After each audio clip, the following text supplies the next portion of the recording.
Je vous présente A2itv Media Group, disponible en téléchargement sur App Store et Play Store. Une fois ouverte, vous pouvez vous abonner en cliquant sur Inscription et recevoir toutes les notifications par rapport à nos activités. Ou bien, cliquez sur Passer pour accéder directement à l'interface de l'application qui regroupe 4 chaînes de télévision et une radio, dont A2itv, A2itv Religion, A2itv Neja, A2itv Music et la radio.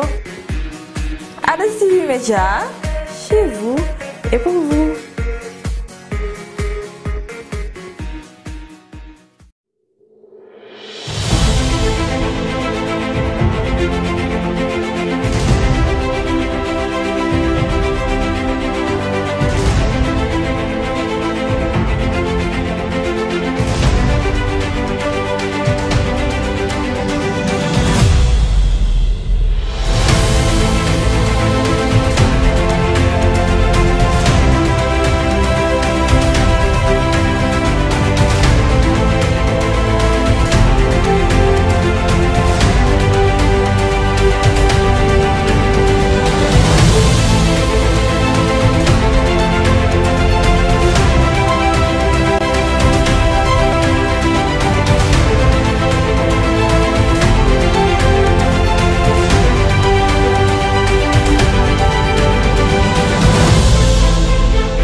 Hello and welcome to Halle Joklin. I'm Kine. I'm Mariama. And today we have the honour of having a very talented Senegalese actor that we've had the privilege to watch live on stage, Mariam Diouf. Thank you for coming. No worries. Welcome to the show, Mariam. So yeah, just to get started into it, how did you actually come to the realisation that acting was for you? I think I've always known at some point that I wanted to be doing something artistic. When I was a kid, I was constantly dancing around, and actually we used to do dance competitions in the house, and I was one of them. But anyway, like I always wanted to do something artistic, but I just wasn't aware that there was such a thing, or that I could have the potential of being an actor. But then when I moved here, which helped me learn English, I was watching a lot of CBBC. And do you remember the show Ka-Ching? Ka-Ching! There were these 2 black girls in there, and I remember like just watching them for a while and going, I want to do what they're doing. Like I didn't know what it was, but I just knew I wanted this. I saw myself in there somewhere, and I wanted to do it. And it sort of just went on from there. I've been quite lucky since, like literally from school with my drama classes to going to Leighton, where I did a BTEC class. Actually, when I was in school, and I was doing drama, at the end of my GCSEs, my drama teacher was giving me different colleges to go to, and I went to Leighton Sixth Form College. Yeah. And in my first year, I did A-levels. I did only A-levels because that's what parents tell you should do. Like that's the basic. But then after my first. In my first year, I had to move tutor groups because we had too many people in my year, and my new tutor was the head of year for performing arts BTEC in Leighton, and I told him that I wasn't really having a great time in the A-level performing arts. I was doing A-level performing arts, and it was just basically theory work, and I didn't want to be doing that. I wanted to be getting up and experimenting and moving around. And he said to me, you can stay in college for an extra year, but obviously you have to start again and do BTEC Performing Arts. And I done it. Like I knew I wanted to do it, so I just did it. And it was the best decision I've made, because from there it just all went smoothly. I learned about drama schools that I didn't even know what was going to happen after BTEC. I was just quite happy to just do BTEC and see what happens next. And towards my second year, end of my second year, we were told about drama schools and different drama schools and applying for different drama schools. And I applied for two, one called Arts Ed and one called East 15. Mainly because I was lazy, I only applied for two, but like, there were people in my year that were applying for 5. But it was also a lot of money to like audition for 5 different drama schools, because you had to pay for your audition fees. But yeah, I remember my first one was Arts Ed, and Arts Ed is a TV and film course as well as a theatre course, so it merges the two together. And I knew I wanted to go there, so yeah, I auditioned for there and East 15. And then I was offered a place in both of them, but I really wanted to go to Arts Ed, but it was too expensive for me. So then I had to apply for a scholarship, which was granted for me, and then I was there for 3 years, and it was the best 3 years of my life. Yeah, pretty much, and just sort of gone on from there. Yeah, it just happened in the way it's supposed to be. Yeah. Because it's like being at the right place at the right time with the right people, being guided, drama schools and stuff, because drama schools, like you said, is expensive. So were there a lot more people like you from a different background? And in Arts Ed's a private drama school, so actually it's not funded by the government in any way. So even if I didn't get a scholarship, I wouldn't have been able to go there. I was always going to be offered 9 grand from the government, and the rest, I think now it's 16 grand a year. So then I would have had to get the extra grants from somewhere, and I'm sorry, my mum for that kind of money. But yeah, so of course I was surrounded by white, posh, middle class people that you know, money sort of comes to them, you know, naturally.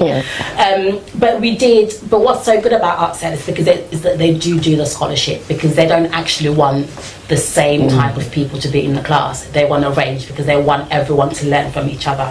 So in my year, there was 2 other black girls and 1 black guy. And funny enough, they all came from Leighton. As in, they literally, we all auditioned, and Leighton was so good at training actors that we all got in, and so all the black people that were in my year, I already knew. It was crazy.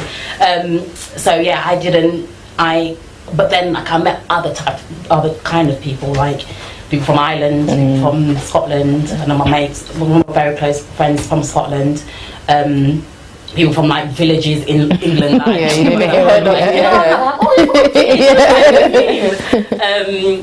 From Liverpool, just literally different accents, different voices, different sounds, different experiences, and just people. It was just, I think we had 26 of us, and we all came from different walks of life, and that just allowed us to just learn from each other, and from just being basic humans, and not just worry about whatever we brought into the room. It's about who we are. This is ourselves. We're just going to learn, and for the next 3 years we became a family, and some of them are still my very close friends. So yeah, that's what drama school is like. That kind of reflects London, because London is a place where there's multicultural, different people. So when you first came to London, did that help you adjust coming from Senegal at such a young age? Well, when I first came, I guess there was a lot of Gambians there are a lot of Gambians in London. Hackney especially. In Hackney, so I didn't feel that I was lost in that world, because my mum, I guess, made it a thing of me going and meeting people like yourself. You probably were the first Gambians I met here. So yeah, I felt that there were some people that I can connect with and be with, but at school it wasn't like that. At school, yes, it's very multicultural, but no one that was Gambian or Senegalese. Actually, there was a girl that was Gambian. I didn't know it was Gambian until I left. Which was really sad because the whole time but because I didn't speak English, obviously I'm Senegalese, so I just spoke French and Wolof. So when I first came, the first couple of months were quite tough. In school, and just like not being able to communicate, and I remember not being me because I couldn't speak.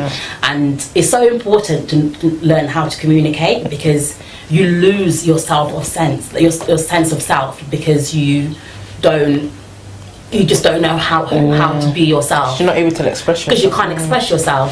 But I learned English pretty quickly, I think. And I was just back to being yourself, taking control of my life. But yeah, no, it was nice. Like in some weekends when there was things going on, like I remember like your brother's birthday, we'll all be there, and yeah, it was just going to Dara as well. Like just having something to do. But I think what I probably hated the most about moving here was being locked in so much, like just not having the freedom to be out. And because I'm used to that, I was used to that back home, where I was constantly being out with my friends, playing in the sun and just being a free child. But then I felt that actually moving here just made me very restricted. I just felt that there was no community, freedom, and there's actually no community, which was really sad. Like when you grow up back home, like everyone in the area knows everyone. Like if you do something and your parent doesn't see it, trust someone saw it, and they will tell you off. They have every right to beat you as your mum. Do you know what I mean? So it takes no such thing. It's a whole village, it's a whole thing. But no, so I guess that's what I didn't like. The biggest struggle, like I didn't like the cold and just people. Still don't like the cold. But yeah, I think and I still find it just a bit sad that people are scared of other people. Like people we're not seeing each other as just humans.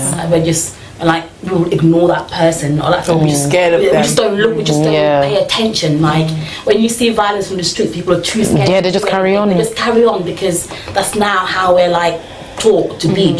You just focus on you and blah, blah, blah. Like, but there is, we should be a community. We should be, and not just Gambian and Senegalese. I mean, like a human community. Like everyone around you, if they're in trouble, we should be able to help. So, So, do you have any influences out there, whether that's Gambian, Senegalese, any mainstream? You know, my main influence is Akon. Oh, I tell everyone he's my cousin because we have the same surname.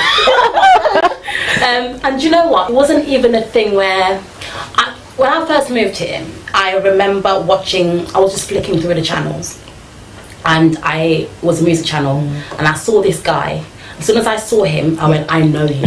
Like I just felt that there was a connection. I had no idea who he was. I didn't know what his name was, but it was Lonely, the song Lonely.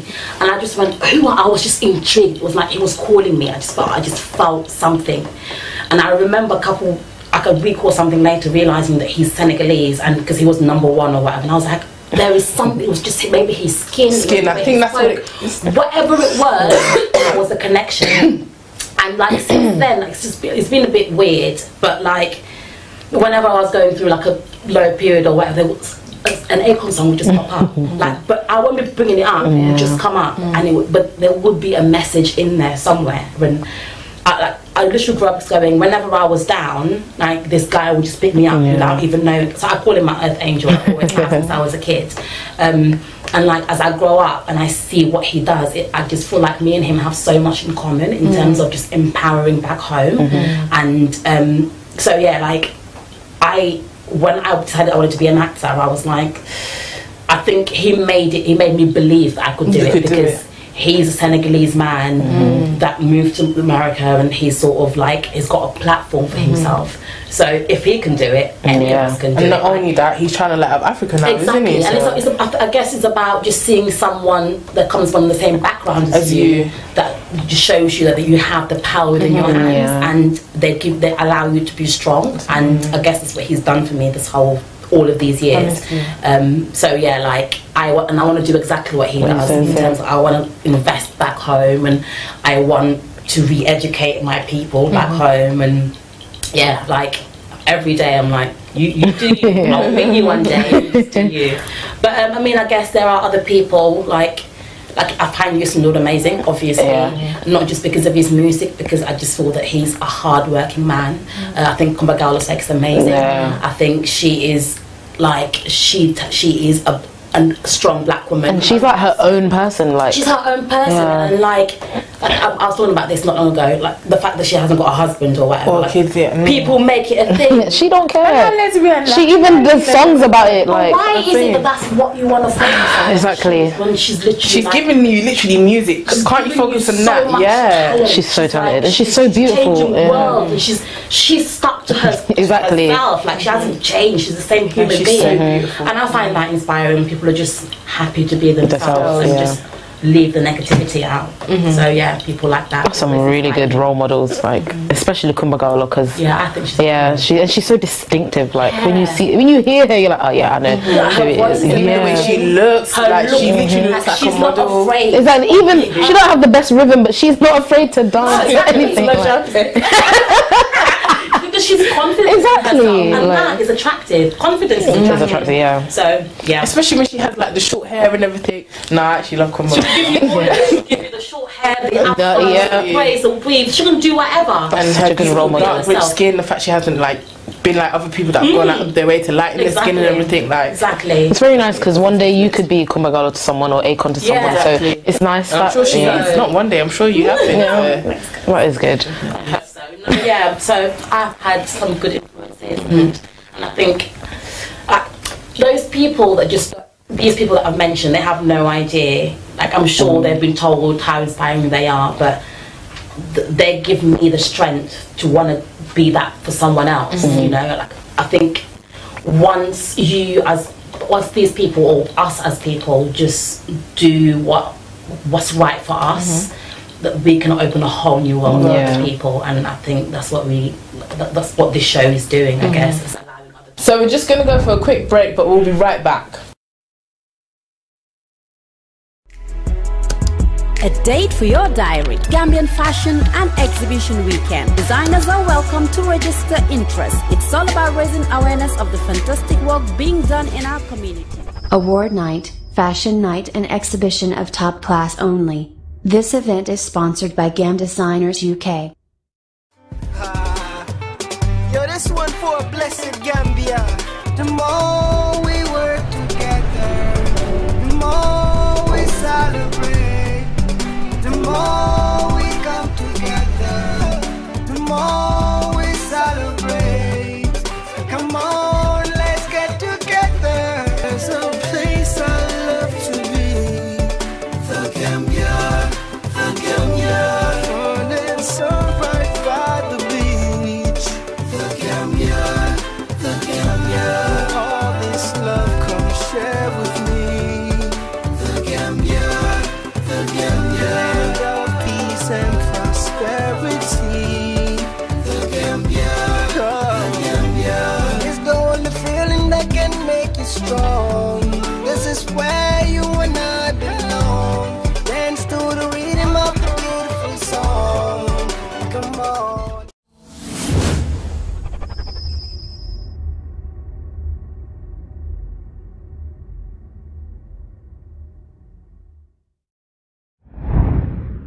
Welcome back from the break, guys. So we're still here with Mariam Juve having a conversation about her acting career. People to just be themselves and see that they're not weird.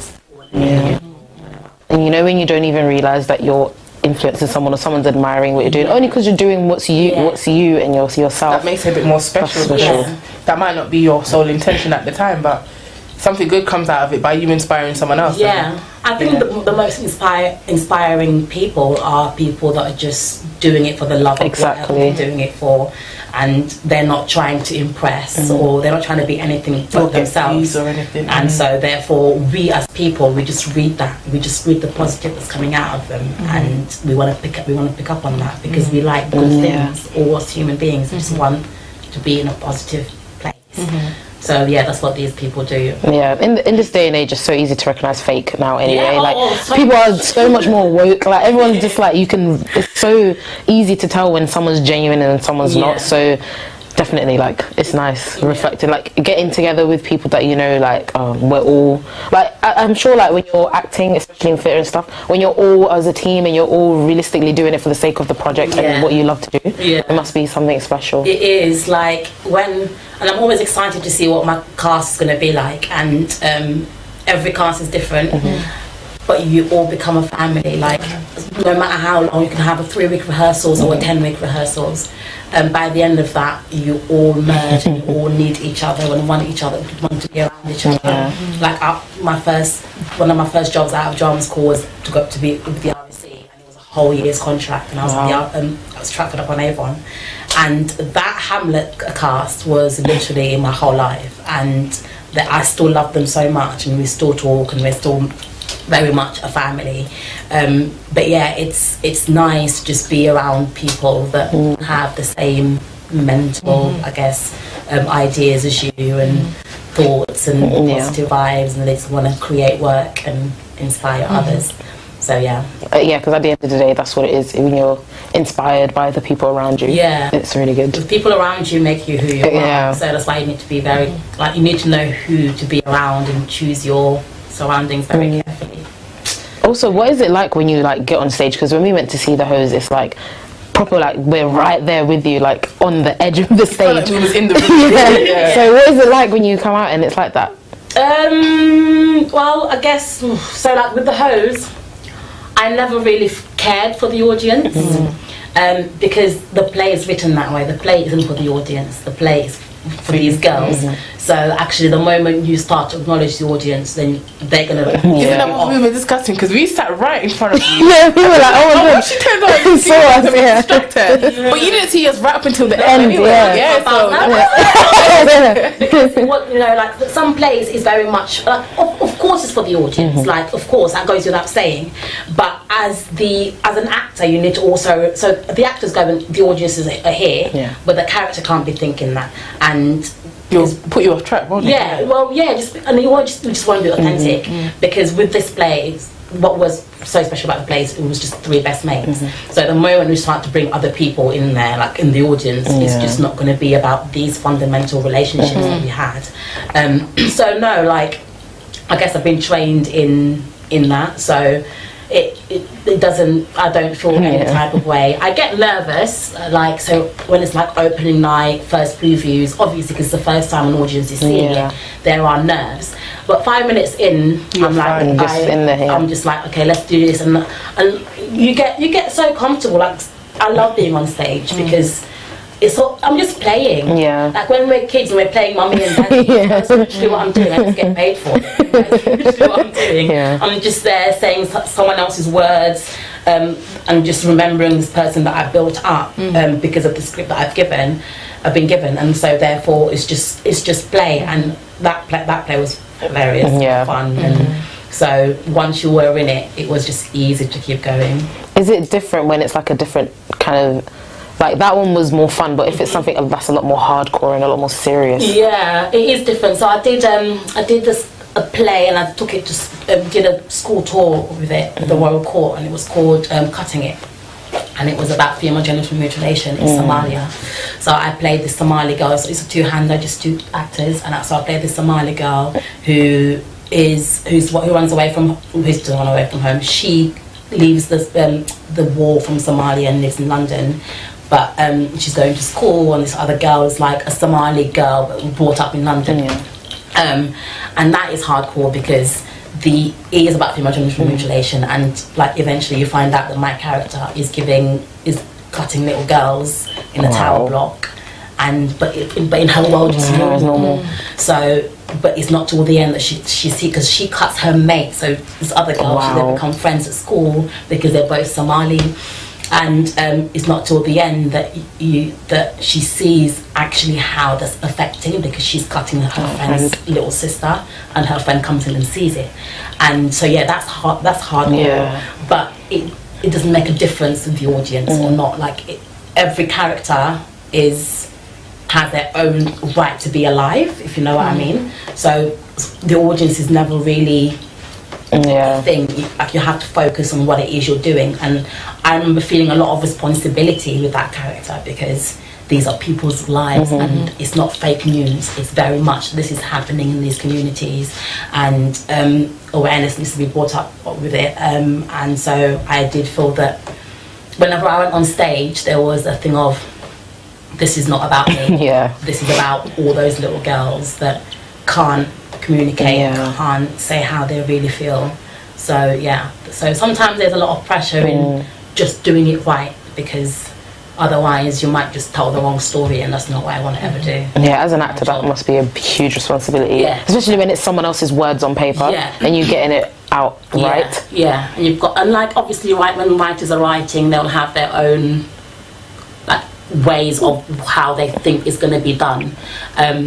But the actor, like, and that doesn't mean that the actor has to follow exactly those things. Like some great writers will write and allow you to find those little moments and see what version of you, because at the end of the day, like with every character, I've got to bring myself into it. It's not, I'm not just going to be something that I can't relate to, so it's got to come from me first. I need to know where I'm at, where this character is at, and how I can relate to that person in order to do the best realistic version of this character. So yeah, there is hard, sometimes you're like, oh, I just don't want to do this wrong, but no, some most great actors, writers are just, they just know, they just allow you to find your way into that person. And what was it like when you first finished drama school and you were like out in the world and you had to kind of find your feet and actually getting through the right doors, because it's a very competitive industry, like you said. So once again, I was really lucky. So when in my third year, we had this project called professional practice, and what happened, what ArtSed does is they bring actual professionals from the industry to come and do workshops with us. And we had this brilliant director called Matthew Dunster who came and did a workshop with us, and at that time he was casting for a play at the Royal Court, which is in Sloane Square, and the play was called Liberian Girl. And so he asked me, and we had 3 black girls in my year, so all 3 of us auditioned for it, and I was still in my third year. Myself and the other black girl both got offered a part in there. So my first job was whilst I was still training. Third year. Wasn't that scary? No, because ArtSed trains you to be ready for it. Like it trains you even before you leave. That's amazing. Even before you leave, like you know your craft, because the first year is all about getting people to be on the same level and being all humans.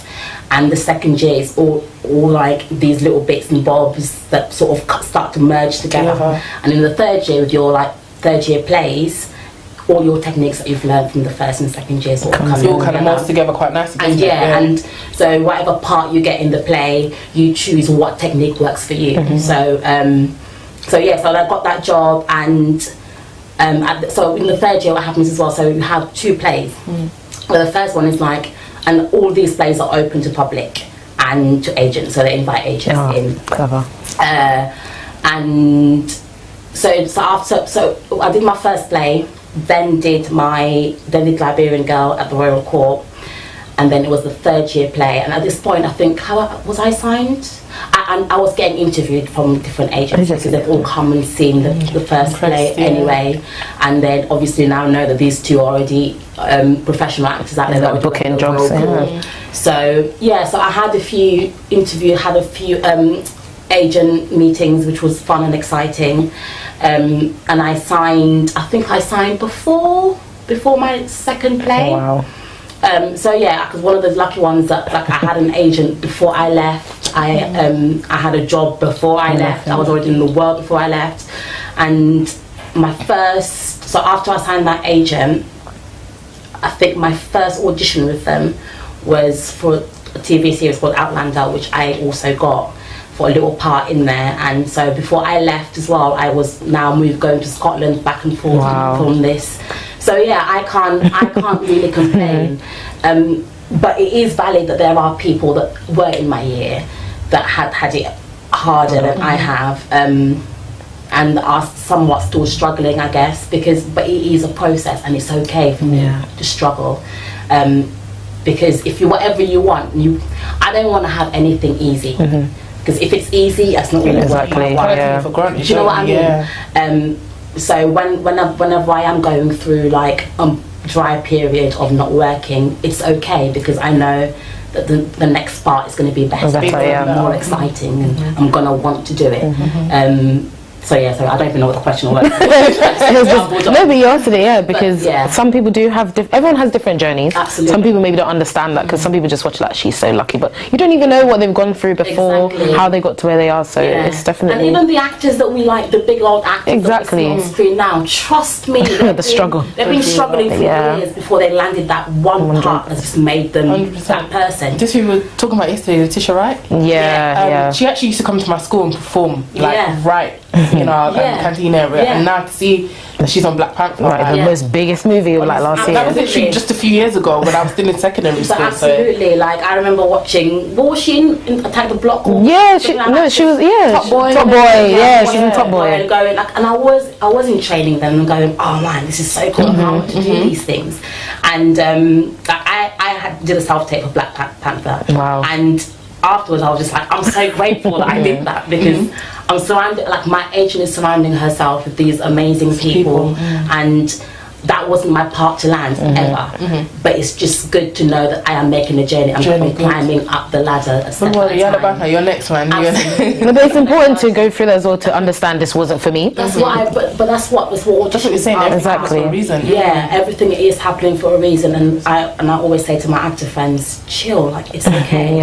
If it doesn't happen now, it will happen later. Yeah, you'll get it. Yeah, it's true. There were certain jobs that I've landed and I've gone before, like the host. Yeah. The moment I read that play, I knew I was going to be in that play because I read it and I went, this is me.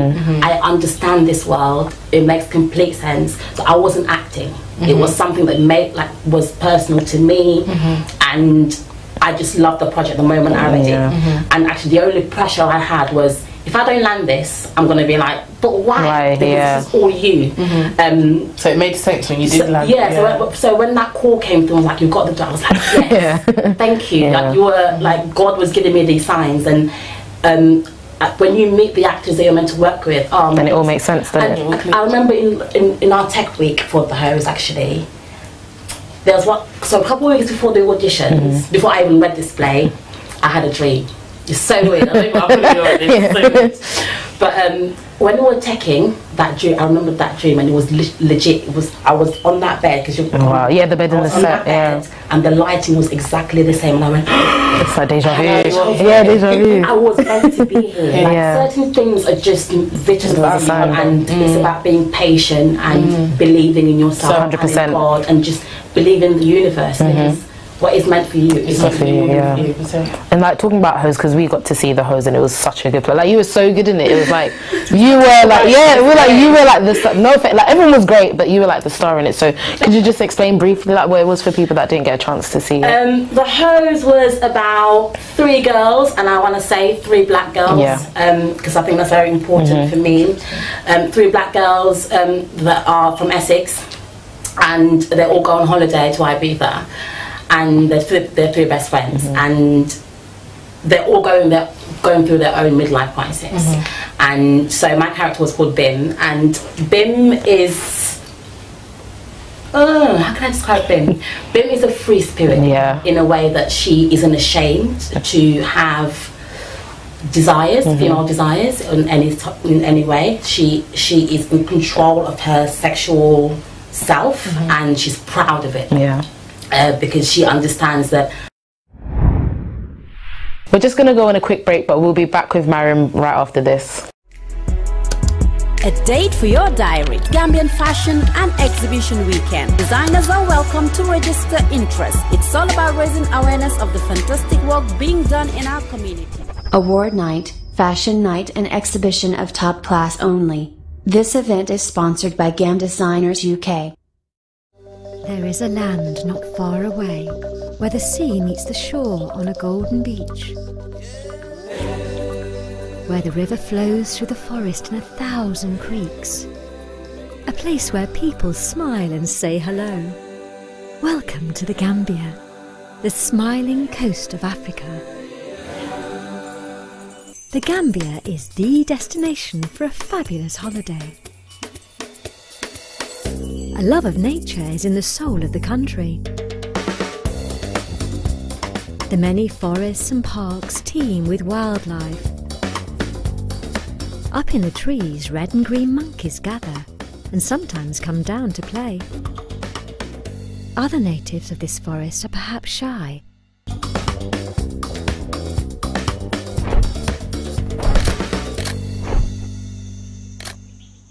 If you love birdwatching, this is one of the best places in the world to see them. Over 560 species live in and migrate to our land.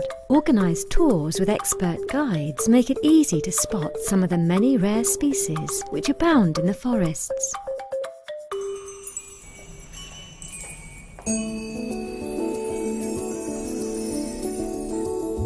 If it is luxurious surroundings and a warm welcome you're looking for, this is the perfect place. On the golden sands by the mighty ocean, our fabulous hotels offer everything modern travellers would expect. High quality, attention to detail, personal service and more. Imagine a private retreat buried deep in the forest. A special place to relax, recharge and get in touch with our culture and nature. So go discover the smiling coast of Africa.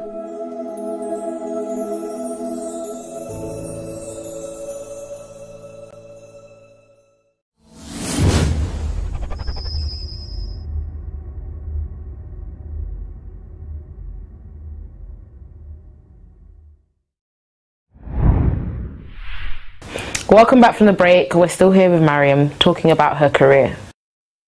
Men do it and no one sees them as any different, but the moment a woman does it, it's shamed. You're shamed, like, but it's a natural feeling to feel how you feel.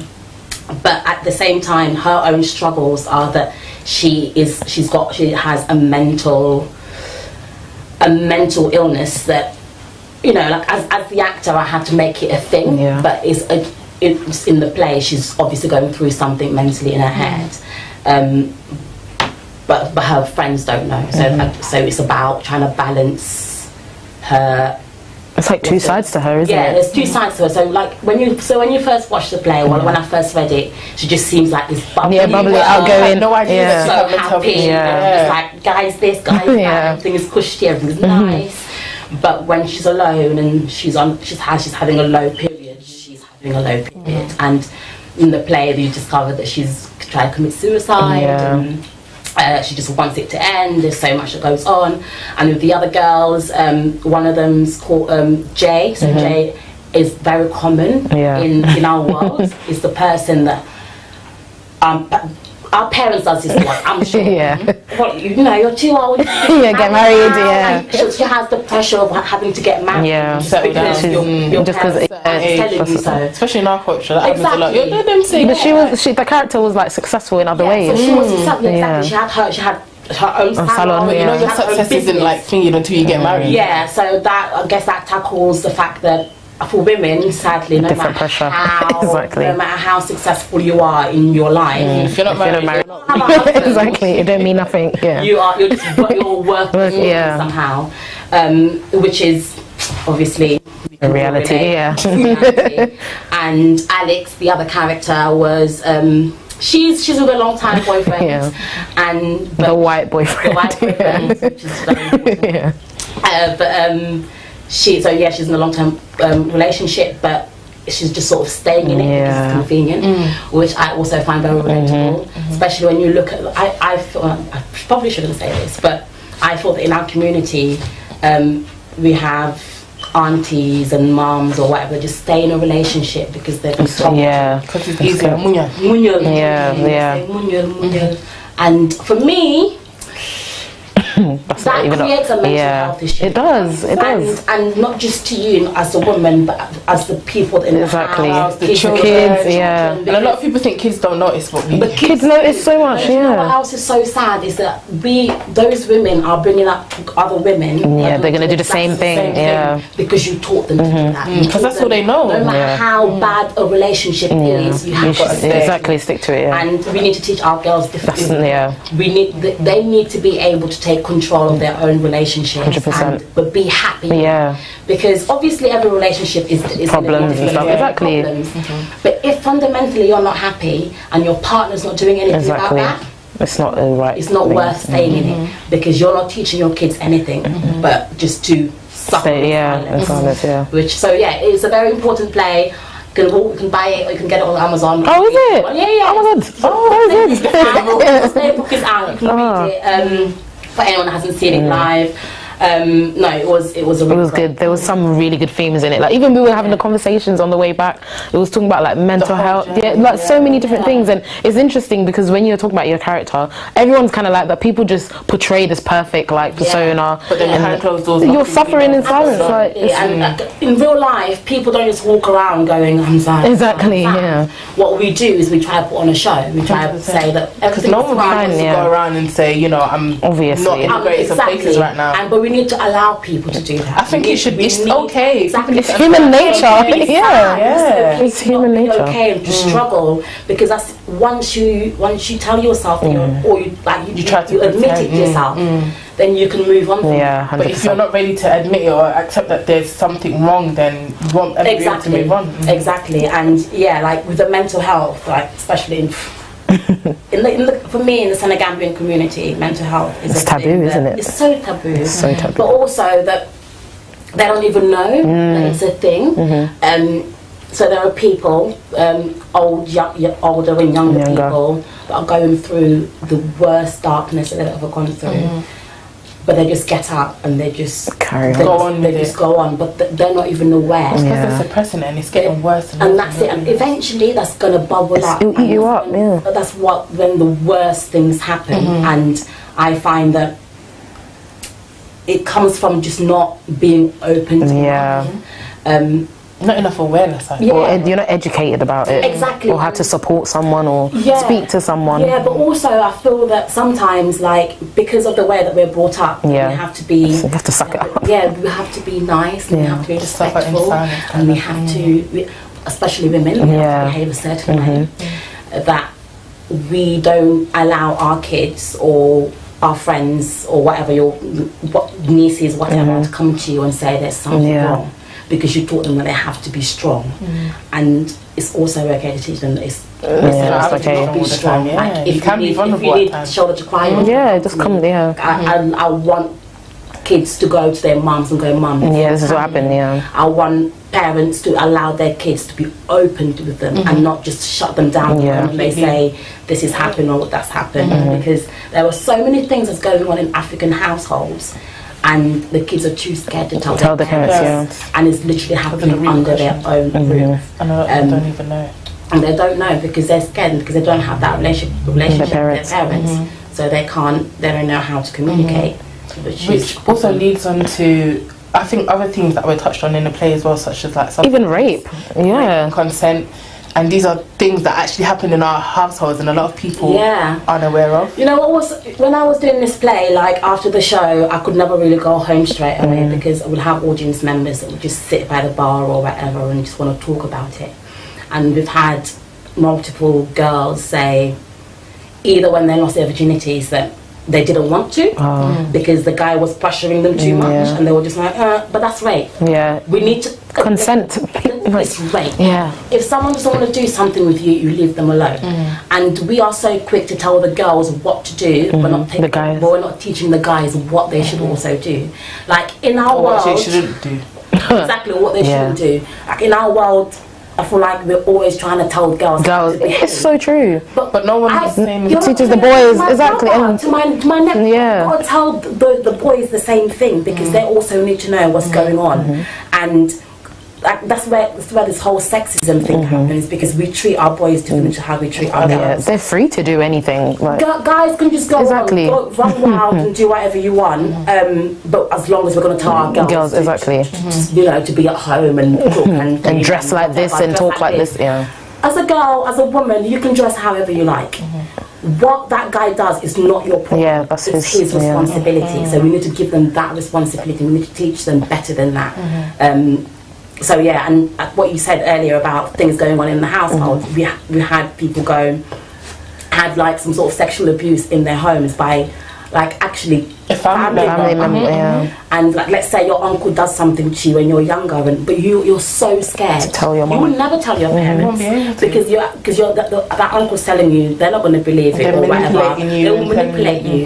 But if you build a relationship with your child to the point where they're comfortable enough to come to you and tell you if something is wrong, then there's so much we can avoid in family disputes and issues that's happening at home, because I think that's where a lot of mental health things happen when kids, when you're young, because it affects you. 100%. It affects you, and like no matter how much you grow up and go, I'm just forget about it. It will bubble up. It will come back, and sadly will come back ugly ever.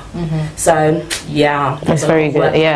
But it's good when you watch like a play, like when it reflects on either on screen or on stage, something that's real, something that actually happens, because then people relate to it, and then it gets conversation started. So because at the time while you're watching it, you might see it as entertainment, but literally afterwards, when you start reflecting, you're like, oh, this is what's happened, this is the theme that's been explored, you're able to relate it back to you, have discussions with people about it. So I think that's the magic of it, really. And that's why I love doing it, because a lot of people have this stigma about what being an actor is, and they just think it's the glamour and it's the red carpet, and it's like not that. It's not that at all. Like more than half of the actors out there are just struggling actors, and but what we want to do, mostly what I want to do, is tell an important story and tell a story that's going to teach the audience something and also reflect reality. And I want to do it, and I love doing it because I'm a black woman, and I feel like there isn't enough of stories of a black woman 100% out there. So like I watched Kaching and saw two black girls. You identify with it. I want to be an actor because they told me that I could, because I saw someone that looked like me on the screen. So it's very important for me as black people and women to tell our stories and just reflect reality, because then we're going to be helping other sisters, whatever, like older generations. We have so many older generations come in to watch the homes, and they were just like, this is one of the best things we've ever seen, and they felt like they were being taught something. These are older people, but sadly it's because when they were growing up they never had anything like that, so they just sort of had to deal with reality at home, just kept it moving. Whereas now hopefully we're moving to the direction of, you know, seeing things at face value and with people that you can relate to. It's very important, because even when you follow, obviously Hollywood's a different thing from like here, but they even talk about inclusion and telling different stories, because it is boring. The same black woman is struggling, the same black man is a junkie, and stuff like that. So stereotypes that they portray. So it's good, like things like even something like Get Out, like the way the story is told and everything. You watch it and you're like, rah, like it actually makes sense, and stuff like that. So it's so important for like, even if you're black, Asian, for you to tell your story through your words and stuff like that. So I think diversity is very important. And I always like deplore and just ask that anyone that has a story, write it down. Like I would love to work with Gambian creatives. Writers. There needs to be more of us. Please, like tell them all, like come out. Out there. Come out. If you are a writer, if you have a story to tell, please write it, because there will be someone else out there that is going to understand, and it's going to be helpful to them, and it's going to give them, like, it's going to allow them to think for themselves and see how they're going to get out of certain situations. So by all means, no story is useless or everything. Like, we can all relate to something. So if trust me, if you have a story, there's going to be someone else who go, oh, that I've been through that, I understand that. So I will always say that.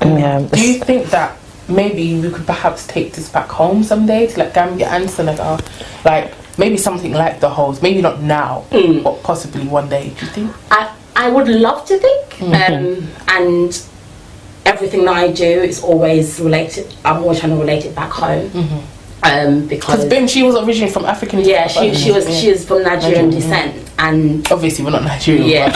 It's just similar. Having something that you can relate to. Like, when I said that line, Nigerians in there would just laugh. They know it. Being mentioned, like, because it's not an everyday thing that they hear. But I would like to think that we can take this back home, because I think what we don't understand about, well, what people back home don't understand is that they're going through arts every day. And when I was growing up, my granddad just told me stories, and all those stories build you as a character. Like what you hear, what you see, it allows you to learn in a different way. And what I would love to do is to be able to have creatives that understand how to use a camera, how to shoot something the right way, because I was TV and film trained as well. Like I was behind the camera, so when we're doing our show reels.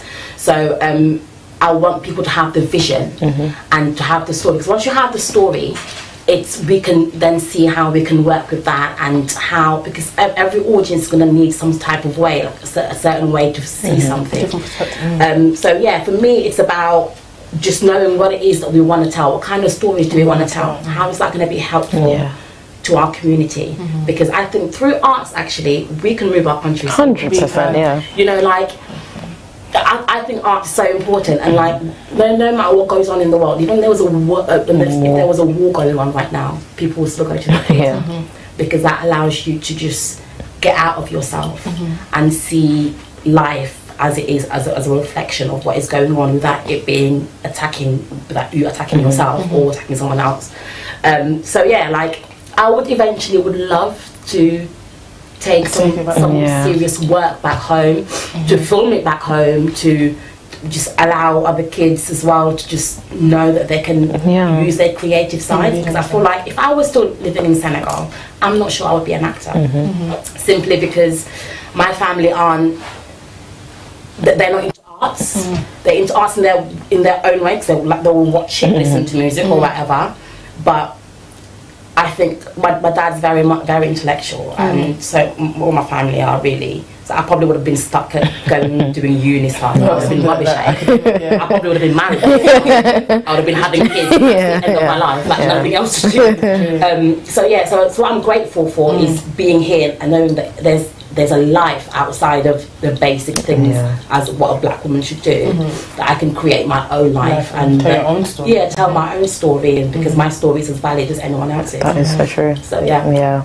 But I think Senegal is very good at that nowadays. Like, but I watch Senegalese TV, like the different like shows that are coming on. It's a bit more mainstream. It still has that cultural side to it. It's still quite traditional anyway. And then you know all these little competitions they have, like the kids coming on. I think it's good. So it's a small step, but small steps. But then we need to be brave. We need to allow ourselves to not be stuck because of culture. And this is the conversation I have with mum all the time. We have so many arguments about this is not our culture. But actually we don't know what our culture is. Let me be very honest, because the white man created our culture. So unless we're learning what happened before slavery, that isn't our culture. It's just what we've been told to do. Like, so many of us have been told that this is what life is. You grow up as a woman, you do some sort of education or whatever, but at some point you need to get married, and you need to do it soon before you run out of time. But the moment you have kids, what else are you going to do? They're dedicated to back home. They just their husband go to work, and they just sit at home and they have a maid if they're lucky, or they're just doing all the housework. Or their husbands stay at home and they go out and work. It's really hard work. I know back home, being in the house, but it doesn't fulfill you as a human being. So what a lot of women are doing is just surrendering and just going, well, I'll just do this, and I'll forever live in that void. Because there's always a void that they can never fill up, because they never allowed themselves to be themselves and be individuals. I mean, there are some women that don't mind doing it, I guess. Yeah, exactly. So if that's what you want to do, then that's fine. For me, whatever your decision is in life, as long as it's what you want to do, you go for it 100%. Let no one tell you otherwise. Some people don't have that decision though, do they? Most people don't. Most people get told what they should do, and they live their whole lives just pleasing other people rather than and themselves. For me, that's not life. That's not you living, and life is for living. Life's too short. There are too many young people dying, and if you don't do what you want to do whilst you're alive, once you're gone, you're gone. Don't forget about you. And it's a thing where we're lucky in the society we live in the environment we live in, where we are open to so many different options and opportunities. If you like hold back because like I'm not going to be allowed to do it, then you're never going to get to do anything. So we're very lucky, and even though it's hard, like first generation, your parents don't know what you're doing, so they're like, this doesn't make sense or whatever. But when you do push and you eventually get somewhere, then they're like, oh wow, like I'm so proud of you, like you did good. Exactly. When you get an Oscar, exactly. I always knew she had talent. Like it's too late. No one knows about the struggle. Exactly. All of those years. That's the thing. Yeah, that they don't know about the struggle, because there's people out here that want to be football, that want to do so many different things, and parents don't understand maybe that there is a struggle that you have to go through. So when they see the struggle, they're like, maybe you shouldn't have done it. Maybe you should change. Exactly. Sometimes you have to get through that struggle to get to where you want to be. It builds thicker skin, and you actually realize, if it's worth it for me, so I'm doing all of this. So eventually, I'm gonna wake up and be happy every day, going to do what I want to do. I'd rather be happy doing what I want to do in the long run. Then even if I'm broke, exactly, then be rich and constantly in misery. Me personally, I don't know about you girls, but I personally rather just be happy, because if I'm happy, I'm gonna get out and I'm gonna want to do things. I'm gonna want to constantly be fighting for something. If I'm not, you're gonna find me in bed watching. Exactly. And we are lucky because there's so many of us doing diverse amount of things anyway. So we all, when you hear someone do, oh my god, like that is so good, like, and you do get inspired as well at the same time. Like, oh right, I can try and do what I want to do. Like we can all inspire each other just by being yourself. If you're comfortable within your skin and doing what you want, you're inspiring. It's so true. It's the conversation we had yesterday. Like, why didn't we take acting serious? Exactly.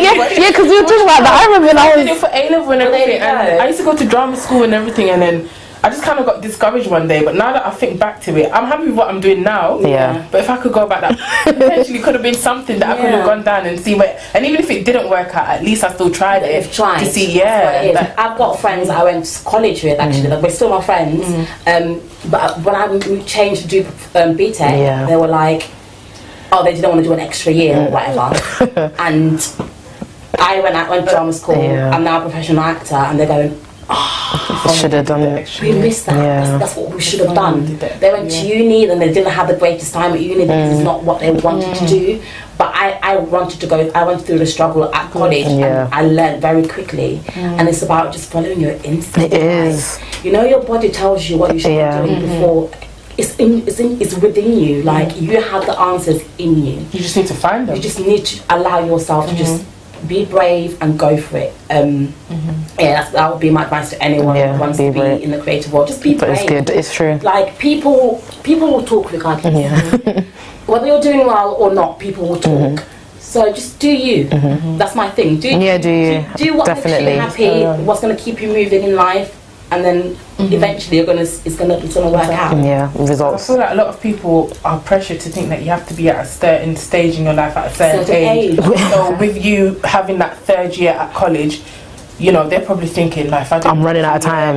You know, I'm going to be late to graduate, you know, for uni and everything and stuff like that. So that's why they probably thought. I think deadlines really do limit you in that way as well. Because you need to get rid of this. Because even when I was like 12, I'm like, by the time I'm 25, I'm going to be married with kids, some six-figure job, and then now I'm like, right, I'm going to be 25 this year. Like, and none of that has been achieved, but it's okay. Like, it's okay. Like I used to think that, like, because I'm 22, I should have graduated last year. So I'm seeing all my friends graduate, and I'm like, I should have been here. But then afterwards, I'm like, no, like, I'm where I'm supposed to be right now. Like, when I graduate, that will be the time that God has, you know, chosen for me to graduate.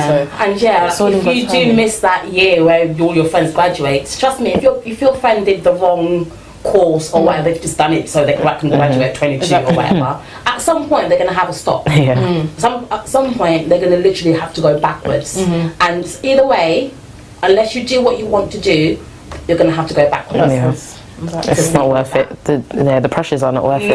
It's not worth it. Because even when we're talking about social media and how everyone puts on this false life out there, if you keep scrolling like, oh no, this person's already got a car and this person's got this, you're never gonna make it. Like, you have to. Everyone's got their own lane and everyone's just doing their own, going on their own journey. Like, it's okay when you don't reach that. Because even I saw a tweet the other day. I was like, oh my god, at my age, my mum had me and another. Listen, this is not like the 90s anymore. Like, it's very different. Like, exactly, a race, it's more of a marathon, and everyone's their own pace. Like, so it's just, and I guess when you come from a certain background and everything, it's an adjustment. Yeah, and it's harder in certain backgrounds to be a rebel. Like in some people's eyes, I'm a bit of a rebel, and I'm okay with that. I'm okay with being a rebel. I'm okay with. And they only label you as a rebel because you're not doing what the traditional life. Yeah, like you can't control my life because I'm living my life. Exactly. You lived yours. Thank you. Now let me live mine. Everyone's different. Even twins are different. Everyone's different. So I think people are just scared of difference or change. Or when they don't understand.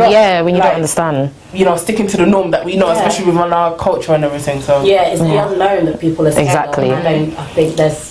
If you don't know it, learn. It could be anything. It could be something amazing. It could be a miracle. Exactly. So So talking about that, like we were talking about before, when you went to Gambia and Senegal, and how different it was compared to being like a Senegalese here and being a Senegalese there. Just tell us, like, briefly how it was for you going back to Gambia first of all, because I know it's different to going to Senegal. Yeah. So just before this trip, actually, like 2 years prior.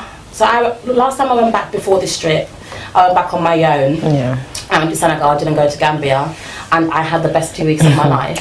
And I had it simply because I was discovering my country. Like I went to Senegal and I was going to the safari, and I was going to Pink Lake, like horse is called. And I was just doing all of these things, and it was just the most, I felt like I was in the most beautiful country, and people were just so nice and welcoming, and I literally remember coming back feeling recharged and ready to work. And this time I went back and I went to Gambia first for a wedding. And guys, please. Everyone has a different experience, so you know, generally I had a good time. Okay, so I'm like, okay, on a scale of 1 to 10, how was it for you, basically?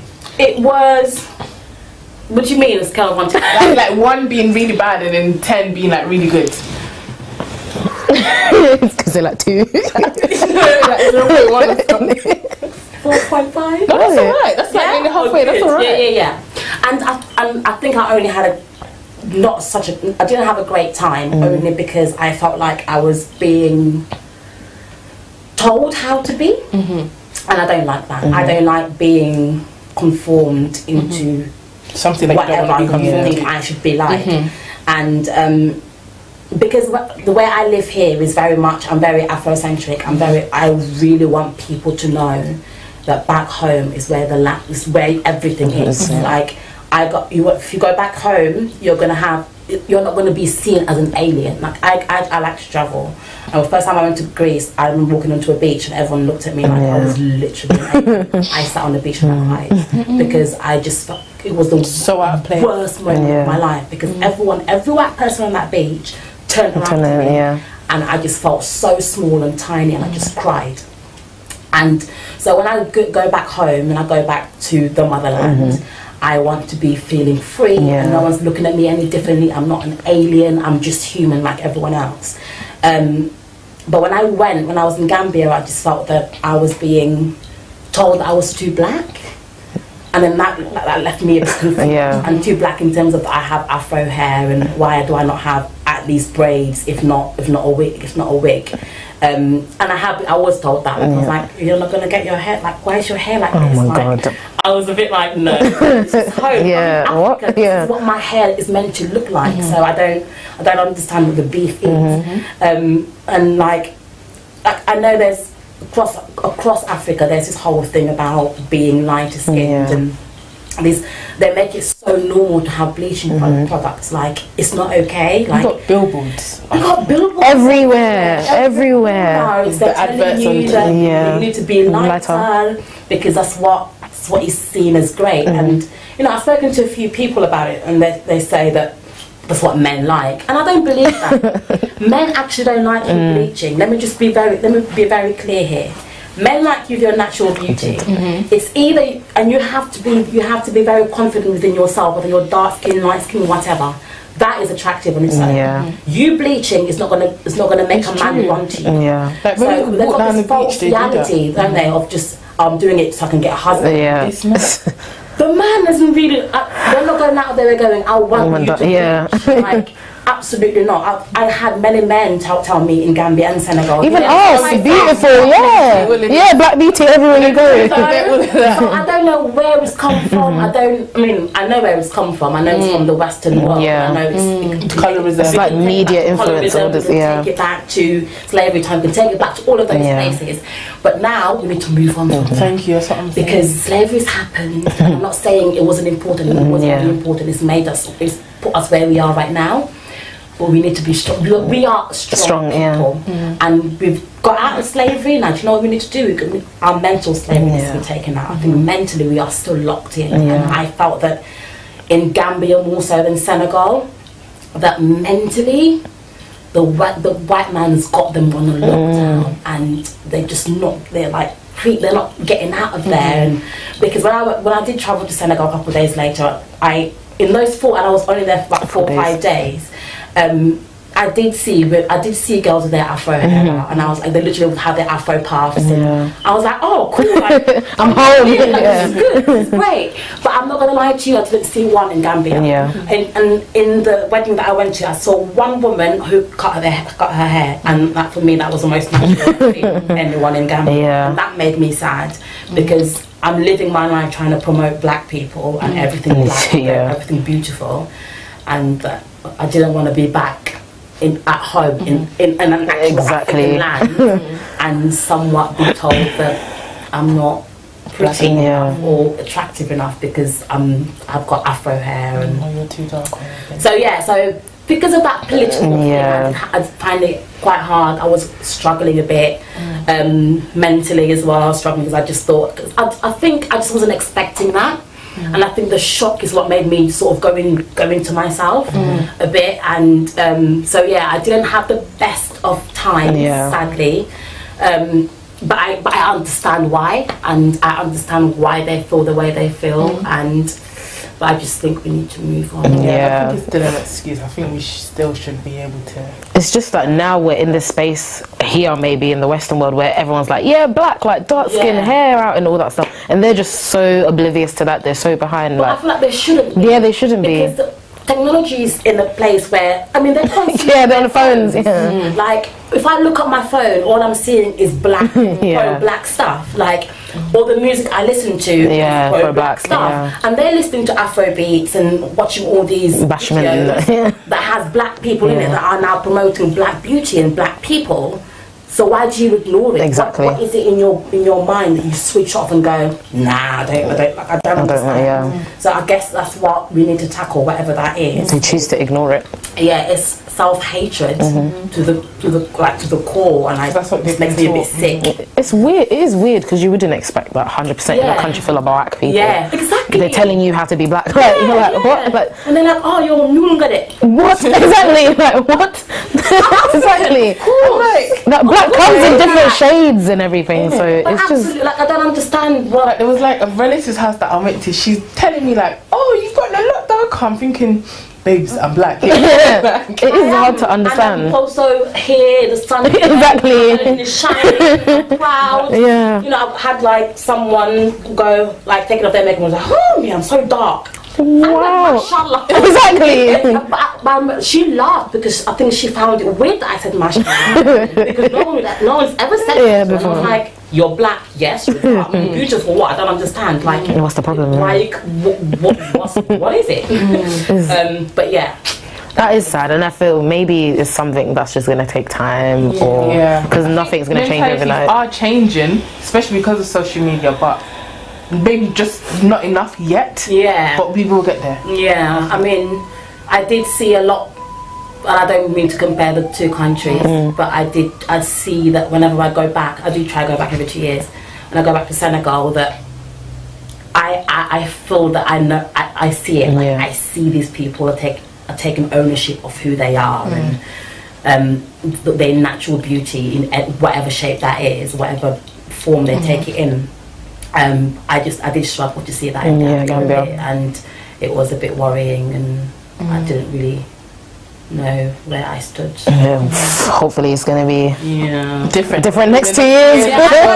Really. If you're not scared of going back. But you go back and let me know. I'll be across the road. It's great because I think I come from dark family members anyway, so I don't feel like in my families per se. My mum's mum is dark, my dad's very dark, so like we come from dark people, so we never had that. So it's very like new for me to hear it as well, because I've never had, all I've ever heard is don't bleach, don't bleach, don't bleach, and it's like, so so my family's like that, so I want to be as dark as my dad had a family, which is but they're proper rich dark skin, dark, just like shiny, that sort of glow. So whenever I go back home, I just feel so at home, so happy. I just want people to just embrace it, man. Like, not judge you. Everyone's different. It's okay if you're naturally light. It's okay if you're naturally dark. It's not like one should be the other. Because there's like white people tanning out here. Like it doesn't even make any sense. Just, I mean, it is just very backwards. The way the world works. I mean, as long as you're confident in your own person, then I just think we just need to tackle the self-love, whatever that may be to the individual. It's about just taking you for who you are, love yourself, because that's the only way you're going to move forward in life. That is very true. Exactly. So do you have any future plans in regard to your acting career? Any new shows that we should look forward to? At the moment, I'm just going through casting, so some exciting castings coming up. But no, nothing's set at the moment. But I'm a bit picky, so I'm that kind of act, because I've been lucky and I've been working, and I do have somewhat of a name for myself in the theatre world. Actually, what I want to do this year is more screen stuff, because I was trained in screen, and I haven't done. I think I've done one TV show, and that was it. Everything else for the past 2-3 years just been theatre, and I do love it. I've learned to love it, but I want to do some TV, sort of screen. And but it's always got to be something that's worthwhile for me. It's about feeding my passion. It's not just about getting the paycheck. It's about me being, it's about someone else, a younger version of me, seeing me and feeling some type of way, and being empowered and inspired. Because I feel like I had that responsibility for my audience. All of us, we should all have the responsibility to allow the kids on the next generation to see that there is a world out there we can all explore and discover together, and you shouldn't be scared to go for whatever it is that you want to do. And also I really want to work with more Gambian hello Brooklyn. But no, just like I've seen some of your guests that's come here, and I just think it's amazing, like that I'm seeing musicians and just people that are doing other things that I probably would never meet. That's the truth, because I'm not really into the Gambian community like that, which is sad, but I want to be, and so I'm going, please. Please. And so as I said before, I'm sure there's a Gambian girl out there, Senegalese girl, African girl out there going, I want to write, or I want to do acting, I want to do this, I want to do that. Do it. Just do it. Be brave. Take that leap of faith and go for it, because it's going to turn out. So, listen, just being happy within yourself, for me, is the biggest reward you can have. And once you do that, everything will just fall into place, and you will be, you inspire. I think. I think eventually we'll get there where we're all like working together and creating projects and stuff. I would love that. It will happen. I also wanted to know, like, when it comes to casting and auditioning, how does the process work? Is it like through your agent? So I just get an email from my agent going, this person wants to see you for this project, and I go, cool.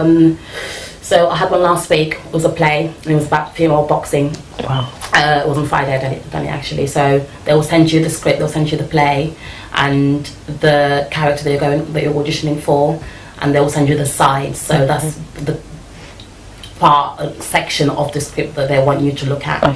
And that's basically, so like you have a time and date to do that. So what I do, because everyone have their own process. So I read the whole play. I always want to know exactly what goes in. I don't just read my little section. I want to know exactly what happens throughout the play. And then I print out my sides, and I always like to be off book. Off book means knowing your lines. Yeah. Because in theatre, most of the time, you don't have to, when you're doing auditions, you don't have to be off book. You can read it through. But I'm very dyslexic, so I can't. I'm the worst actor when I'm reading. I can't do it. I need to know what I'm saying. I want to learn all of the words. That way I don't have to worry about anything else but just doing my job. So yes, I'll do that. You go to the meeting, you meet the director. Usually the director will be doing the audition, and they'll have an assistant director or someone else that reads it. And yeah, usually it's about 10 minutes. Okay. Like you literally prep for hours. Going about 10 minutes and just move. And there's something that there's like sometimes there's no recall, but most times there will be a recall because they'll probably like trying to get two, three top people. So they'll do a recall, and then you sort of find out whether you got the job in a couple of days or whatever. With TV stuff, it's slightly different. TV, so if it's like really big, so when I was doing that Black Panther audition, I had no idea it was Black Panther. So they just say, it's a Marvel movie, here are the sides, send us off it. Well, I was meant to go to the meeting, but I couldn't because I was working in Stratford upon Avon. So then I had to do a self-tape, so you just film it and then you send it to them. And, or if it's another TV thing, you can just literally come into the studio. Like, so when you go to the theatre audition, it's very much conversational. You really talk to the director. They want to know what kind of person you are because obviously they're going to have to rehearse with you. So it's about knowing what kind of person you're working with. But in film and TV, it's very quick. You can literally come in and they go, "Hi." They come the camera on. The first time I done that, I'm not going to lie to you. Okay, I can't swear here. So my first TV audition was Outlander. And it was in French because I speak French, and literally I got it the day before. So a lot of the TV stuff they won't give you that much time to prepare. And it was this whole thing in French, and it's like, and it's not your basic French. It's like your Shakespeare version of French. I'm not lying to you because it's set in like God knows where. And I said to my agent, okay, and this was my first audition with my agent as well. I remember this. And I remember running to my mum's and just talking French with her, just sort of get that back in my mind. And I literally went in expecting a theatre like, "Hi, how are you? How's..." I literally walked in and they said, "Come on, I just want to stand there." And I was like, I started sweating. I was like, someone didn't even ease me in. And I wasn't great on my lines because I literally had it the day before. But and I remember going, "I can't do this right now. This is just too much." And she said to me, "Do you want to come back on Monday?" And I went, "They never do that, by the way." So I came out and I called my agent. I was like, "I think she said she wants to come back on Monday." She went, "That probably means they want you to have that part because otherwise they just they don't have time for that." Like in film and TV, it's all about time. They haven't got time to shout to like make you feel comfortable. It's just you come in and out, you do your job, and you get out. If you look right for the job, because everyone's a good actor. Like no one is a terrible actor on screen. So it's about looking the right part, seeing what happens with whoever's watching it, seeing if that's the look they're going for, because it's all about looks. So it's about how things look, how you're going to look next to this person and whatever. But yes, I did get that job, but it is TV and film is tough, and it's. You have to have a backbone for that. You just come in, do it, and get out. And that's how it works. Wow. At least you had that first experience and booked it, so now you know like what to do. You know what to expect. Yeah, exactly. Whenever I do have a TV thing, there is pressure and no pressure at the same time, because I go in there like half the time it's not about my talent. Half the time it's about just do I look the right way, and that's it. So the rest will just sort itself out because everyone's trained. Everyone knows how to act. So it's just about the look right, looking right for that part. It's crazy though, because you'd think, I don't know, it's crazy. You'd think talent outweighs look, but but I guess that's the reality of the entertainment industry. Yeah, exactly. But now, maybe because now there's a lot more maybe black parts or something. Maybe that's what it seems like from outside. Yeah, but. Possibly, do people, like, when you go into casting for TV, is it like they already have in mind, I want this person to look like this, I want them to sound like this? Well, maybe. So I mean, I'm not the greatest person to answer that. That would be the director or the producers and however they want the thing to look. But when they do send So if they send me a script, it's because they potentially want a black person to do that. So I am expecting to go to an audition room, and in the waiting room, I'm expecting to see other black people. Yeah, I am. But like the one on Friday, the theatre one on Friday, there was clearly they just wanted to find a good somebody here because the person that went in before me wasn't black, and so. It just depends on what kind of story they're telling, and what kind of director. There are directors out there that are just like, we don't care for colour. We just want to find a great performer that's going to tell the story the way we want it.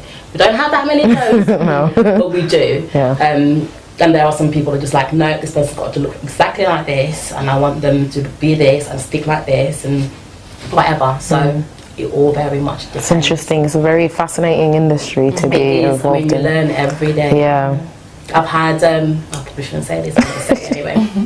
I had last year, so I went for a general meeting with this director, and it was for a film. And he pretty much offered me the job on the table. And then they started casting about a year later, and the character was Nigerian. And she was Nigerian because it was in the script, like there was a reason why she was Nigerian. I went for it, and then they gave it to someone else. I was like, cool. But then I looked at the other person they gave it to, and I was like, this makes no sense. She was this beautiful, long-haired, mixed-race girl. And I was like, I'm so confused. What's happening? And he even went out of his way to change the script. Oh my God. And I was just like, okay, cool. Wow, people still do that. Like, you just don't know. Like, anything can happen, I guess. Like, people change their minds, but you can't really ever take it personally. You just gotta go. It wasn't. It wasn't for me. It's fine. I can deal with that. Just keep it moving and whatever. I mean, it's harder sometimes, and you're just like, oh, I really want that. But you always have to remind yourself. It's the way that it's the business, isn't it? It's the business. You always hear that. Well, thank you very much for talking to us. It's been a very amazing and educational conversation. We're looking forward to you working with a Gambian or Senegalese creative. Like, we really want to see that. So hopefully it's going to happen. Like a TV series. That would be so interesting. I would watch that. We all have such similar experiences growing up. Anyone can make a story. Like 100%. Yeah. Yeah. 100%. Hopefully we find someone and we look forward to that. But you're not on social media, are you? Because I was going to say. I am. But where can people find you if they want to keep up with what you're doing? I think on Facebook I'm Mariam Diouf. Spelled the Senegalese way. On Instagram, MamsJ, so MAMZJ. And if that's not the one, it's an underscore. And I think it's the same for Twitter. So either or, MamsJ or Mariam Diouf. That's great. Thank you so much. It's been amazing. Yeah, and thank you for watching Halija Clen. And we'll see you around.